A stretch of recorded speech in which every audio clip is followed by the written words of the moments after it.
हाँ yes. Welcome to steno अड्डा। Main dictation start होगी 3 सेकंड बाद। स्टार्ट। पिछले करीब साल भर से लद्दाख क्षेत्र में भारत और चीन के बीच जैसी खींचतान चल रही है वह जग जाहिर है। विराम। इस बीच चीन ने जैसी हरकतें की हैं वह भी छिपी नहीं है। विराम।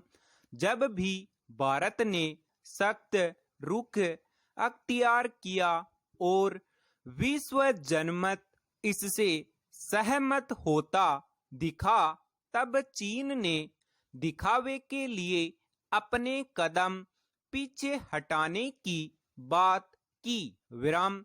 लेकिन जैसे ही उसके रुख को हालात बदलने के तौर पर देखा जाने लगा चीन ने फिर अपना असली चेहरा दिखाना शुरू कर दिया। विराम। उदाहरण के तौर पर हाल ही में यह खबर आई थी कि चीन ने पूर्वी लद्दाख के विवादित क्षेत्र से अपने सैनिकों को वापस बुलाना शुरू कर दिया है। विराम। लेकिन अब एक बार फिर उसने जिस तरह की अकड़ दिखाई है उससे यह साफ है कि उस पर फिलहाल भरोसा करना मुश्किल है। विराम। विडंबना यह है कि सैन्य वार्ता के बाद भी इन इलाकों से संघर्ष को खत्म करने में कोई मदद नहीं मिली। विराम। अब उसने पूर्वी लद्दाख में संघर्ष वाले क्षेत्रों में सैनिकों को पीछे हटाने से इनकार कर दिया है। विराम। सवाल है कि उसके इस ताजा रुख को कैसे देखा जाएगा। विराम पैराग्राफ। गौरतलब है कि पूर्वी लद्दाख के इलाकों से चीन के सैनिकों की वापसी का काम पिछले साल जुलाई में शुरू हो गया था लेकिन तब वह पूरा नहीं हो सका। विराम। मगर घटनाक्रम जिस दिशा में जा रहे थे उससे यह उम्मीद जरूर बनती थी कि चीन के अड़ियल रवैये की वजह से इस क्षेत्र में जिस तरह की जटिलता खड़ी हो रही है उसमें समाधान का रास्ता निकलेगा। विराम। मगर हालत यह है कि आज भी इस क्षेत्र में कम से कम 3 ठिकानों पर भारत और चीन की सेनाएं आमने सामने खड़ी हैं। विराम। सही है कि दोनों तरफ से सैनिकों की तादाद कोई बहुत बड़ी नहीं है लेकिन कूटनीतिक दृष्टि से देखें तो सिर्फ इतने भर से बहुत सारी चीजें तय होने लगती हैं। विराम पैराग्राफ। दरअसल इन क्षेत्रों पर अपनी मौजूदगी का महत्व चीन को मालूम है। विराम। इनसे उसे इलाके में तैनात अपने सैनिकों के लिए रसद और दूसरी सुविधाएं पहुंचाने में मदद मिलती है। विराम। इसी तरह इस पर नजर रखना भी वह इसलिए जरूरी मानता है कि वहां भारत ने अपना रणनीतिक ठिकाना बना रखा है। विराम पैराग्राफ। बीती फरवरी में इस मसले पर चीन और भारत के बीच सहमति बनी भी थी कि पूर्व लद्दाख में वास्तविक नियंत्रण रेखा के बीच के इलाकों को फिर से बहाल कर दिया जाएगा। विराम। लेकिन उसके ताजा रुख से उसकी असलियत को समझा जा सकता है। विराम। चीन के इस रवैये से उन आशंकाओं को ही पुष्टि मिलती है जिसमें झील क्षेत्र से चीनी सैनिकों के पीछे हटने से खतरा कम होने के बावजूद उस पर भरोसा करने में सावधानी बरतने की बात कही गई थी। विराम।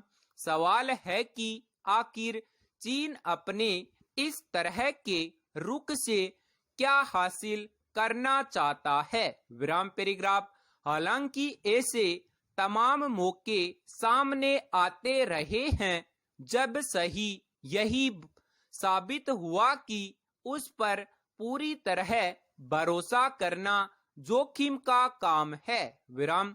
फिर भी पड़ोसी देश और रणनीतिक लिहाज से महत्वपूर्ण होने के चलते भारत के लिए अपनी सुरक्षा सुनिश्चित करना जरूरी है। विराम। इसलिए भारत ने अब तक वार्ता का दरवाजा खुला रखा है और अब भी चीन से यही उम्मीद की जा रही है कि वह निर्धारित ठिकानों से अपनी सेना को वापस बुला ले। विराम। संभवतः चीन को भी इस बात का अंदाजा हो कि अगर उसने अपनी चाल नहीं बदली तो आने वाले वक्त में कैसे हालात पैदा हो सकते हैं। विराम पैराग्राफ।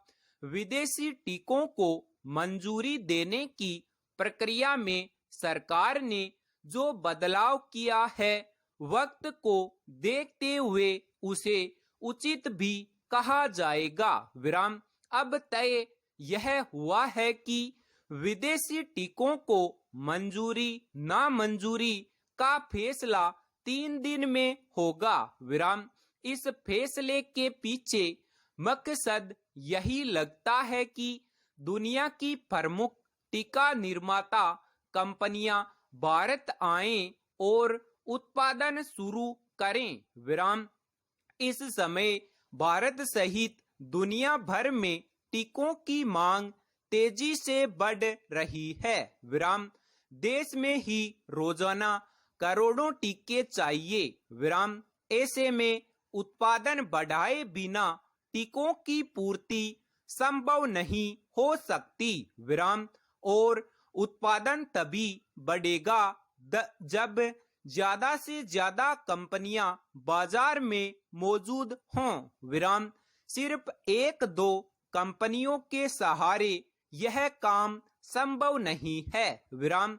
दुनिया की कई बड़ी कंपनियों ने कोरोना टीके बना लिए हैं और उन्हें अमेरिका, यूरोपीय संघ के देशों सहित कई देशों ने अपने यहाँ आपात इस्तेमाल की मंजूरी भी दे दी है। विराम। हाल में भारत ने रूस में बने टीके स्पुतनिक को मंजूरी दी थी। विराम। कई और कंपनियों के टीके भी भारत आने की तैयारी में हैं। विराम पैराग्राफ।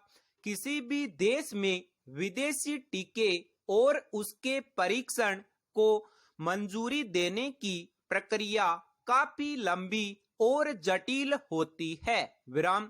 इसके बाद ही वह उस देश में टीके का परीक्षण किया जा सकता है। विराम। सरकार ने जो नए नियम बनाए हैं उनके तहत अब कोई भी विदेशी टीका निर्माता कंपनी अपनी भारतीय इकाई या एजेंट के जरिए सीधे केंद्रीय औषध मानक नियंत्रण संगठन के समक्ष अर्जी लगा सकेगी। विराम। इस पर 3 दिन में हाँ या ना का फैसला हो जाएगा। विराम। अगर मंजूरी मिल गई तो उस कंपनी को प्रमाण पत्र और आयात लाइसेंस भी तत्काल दे दिए जाएंगे। विराम। इसके बाद कंपनी को 30 दिन के भीतर नैदानिक परीक्षण भी शुरू करने होंगे। विराम। अभी तक होता यह था कि इस प्रक्रिया में महीनों लग जाते थे। विराम। विदेशी टीका निर्माता कंपनी को आपात इस्तेमाल की मंजूरी से पूर्व अलग अलग हिस्सों में आबादी पर इसका परीक्षण भी करना अनिवार्य था। संपूर्ण विराम। हाँ, यस, वेलकम टू स्टेनो।